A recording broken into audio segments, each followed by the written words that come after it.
welcome to Voice of the Fat Mantis. And this is our discussion of who is Clea, coming straight out of Doctor Strange and the Multiverse of Madness. Now, it depends how you feel about it. This could be considered a spoiler in your eyes, or you could just not simply care. So if you feel like it's a spoiler, be gone with you. If you just don't care, please stay. And for all of those still in here, I'm asking you, if you like the smooth sounds of the Fat Mantis, please like, share, subscribe, and also if you could drop an incendiary comment. That's right, I want to see fire down there. I'm giving you fresh meat. I want to see you like dogs fighting over it, man. This is what I want to see in the comments. I love you all. So we're going to get straight into it now. In the end credit scene, suddenly a dimensional portal opens up, and it is a very, very angry, very beautiful and blonde sorcerer from another dimension. And I'm not sure if she identifies her name, but it's clear who she is because of her pants. Clea has the most notable pants in all of comic books. I didn't know if you know that, but yeah, that was straight out of the comic books, and wow, they were a sight to see. She says, well, Sorcerer Supreme, it looks like you've caused an incursion. She uses a mystical blade to open up another portal, literally cutting the fabric of space and time to a dimension that looks like it's straight out of Jack Kirby's wildest nightmares. It's the type of things you used to see in old school Doctor Strange comic books. It's space with weird planets and weird energy for no reason. It's what he actually coined the phrase busy space. Like, he didn't think space should just be stars. He thought they should have weird stuff happening in it. And so that's it creates a greater sense of vastness, strangely enough. And so he opens up his third eye and he says, let's do it, in kind of a flirtatious way, and they both dive through, making way for Doctor Strange 3. Now, first off the bat, for the layman's out there, she is played by none other than Charlize Theron, everyone's favorite French-Canadian beauty. She is an Academy Award-winning actress for a performance of the real-life female serial killer Eileen Wuornos in the movie Monster. But she's also been in other things, such as Arrested Development. She played Furiosa in Mad Max Fury Road, and she also had a role in Fast and Furious. Who she played, I don't know, because I'm not really into those movies. But anyway, this is who's playing her, and it's almost like Kevin Feige is being nicer to the fans in that he's giving us what we want. We've wanted to see Charlize Theron for a while. She was on the short list for Captain Marvel, and everyone wanted her to play Captain Marvel. If you saw her role as Furiosa in Mad Max, she plays the ultimate tough woman. She's a very beautiful, very tough woman. We're into it. She's like, she can totally pull this off. And not only did he give the role to Brie Larson, which he may or may not be regretting right now. I'm not sure. It depends on who you're listening to behind the scenes. But that did cause a lot of controversy, and a lot of fans were upset. They were like, you owe her a role. And after that, everyone wanted her to be Invisible Woman. Now, obviously, Emily Blunt is getting it, because how are they going to hire John Krasinski and not his wife? I mean, that would be quite the faux pas, wouldn't you say? Okay, so she's owned a role. She should have been Captain Marvel. People have been squawking for a long time, and here she is. And what I'm saying is, I'm really glad that she's in here. I just hope she doesn't end up like Heimdall or any of these other people, Lady Sif, the Warriors 3, characters who are introduced in the franchise, written off as side characters. Like, not using Idris Elba's complete level of masculinity, star-studded performance, and just like who he is, that gravitas he has, and only making him a C-level character at best in the Thor franchise was a huge mistake. They could have cast him as so many black superheroes. It's, woo, big failure. But here it is. If they're bringing Clea in here, I want to see her be a real significant player in this thing. Magic is front and center in Phase 4 and probably parts of Phase 5. I think Benny C's probably going to get at least 2 or 3 more movies out of this. Who knows what his contract is up to. But if he's in it or she's in it, there's got to be a whole thing. And we're going to go into her history right now in the comic books and what we know about her so far. Now, I'm just going to let you know that I'm going to use broad strokes. Very broad strokes. I am not going to go into deep-rooted history of her. There's a lot of YouTube channels that have been talking about who the history of Clea is and going over the nonsensical old school comic books. Look, they're great for great stories, general stories, but a lot of times it's convoluted and plays too much. If you want to do that, there's a lot of channels that do it well. Please go check them out. But I'm just going to do broad strokes and generalizations to her story. So here, we go. The story of Clea cannot be told unless you tell the story of Doctor Strange, arguably his greatest nemesis, Dormammu.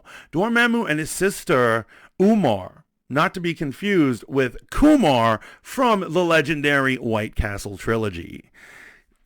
This brother and sister team were apparently a race of creatures known as the Tholtians, a alien race made of magical energy. Let's put it like that. For some reason, Dormammu is portrayed as pure energy, an energy being, and his sister is just like a hot brunette chick. She kind of looks like the mom from Tangled when she's in her young form. Anyway, those two have come here and they go to the Dark Dimension before it was called the Dark Dimension.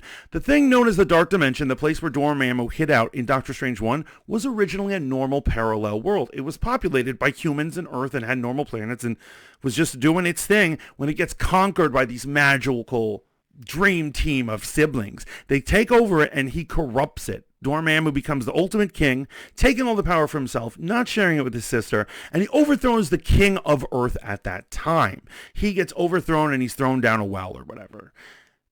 That's an important thing because we're going to get back to who this dude is later on in our story. Now, centuries, possibly millennia later, he comes in a fight with Doctor Strange, and at that point that dimension is well known as the Dark Dimension, where dark, evil, sinister things happen, and it's just a corruption of magic and reality. And Doctor Strange is very much in a great battle with him, and he's trying to outsmart Dormammu, and occasionally a beautiful white-haired woman would appear, and she would tell him clues on how to defeat Dormammu, where to go, and she would disappear. He was like, who was that beautiful woman? And she was kind of a spellcaster, but she wasn't a big deal of it. But she was apparently a resident of the Dark Dimension.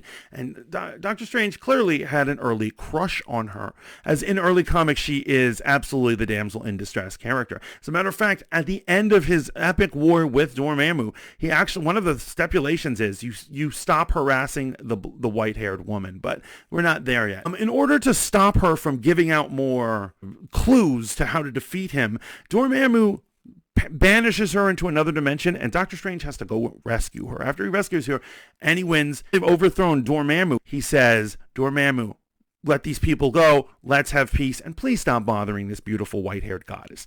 Dormammu agrees to all these things, and after that, the white-haired woman becomes Doctor Strange's apprentice. She's learning magic, but she turns out to be kind of like an Anakin type, where she is learning magic quicker and more powerful than anybody else. She is just a natural, and it has to do with whatever her species is, which he's not quite sure what it is. What is this chick? What's the whole word? Eventually, it is revealed that she is none other than the daughter of Umar, Dormammu's sister, and the former king of the humans from the Dark Dimension when he used to rule over it. So she is not only the heir to the throne of that dimension, but also the niece of the Lord of Evil. Dun, dun, dun.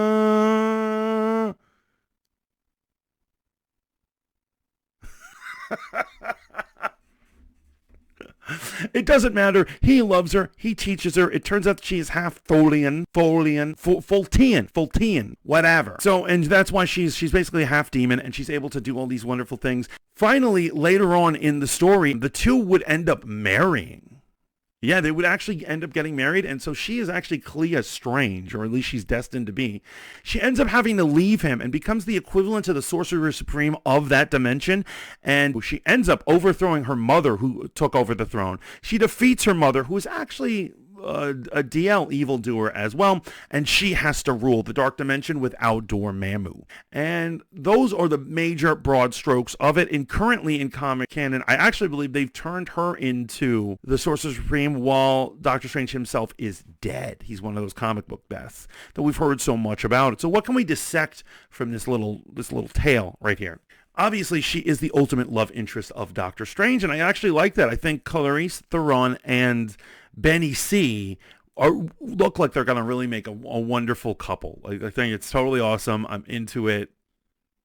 I believe in love. Did I mention that? That's also wonderful. But also remember, she's not just a beautiful face. She is the niece of the demon that he defeated at the end of Doctor Strange 1. And I thought it was interesting that they never had a true epic battle. It was epic, the confrontation, but it wasn't like a CGI battle. Remember, he beat him with the time loop shenanigans.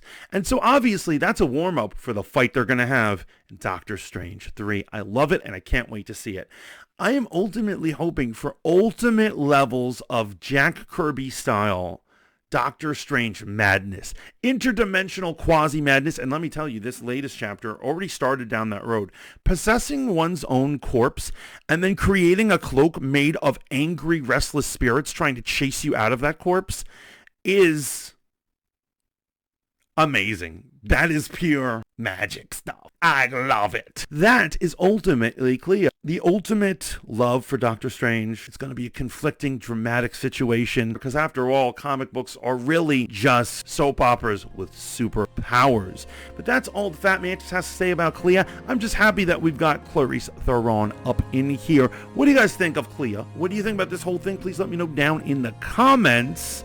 Remember to like, share, and subscribe, and keep tuning in to Voice of the Fat Mantis for more shenanigans, interview, analysis, and all the news that's fit to print. Until next time, ciao for now.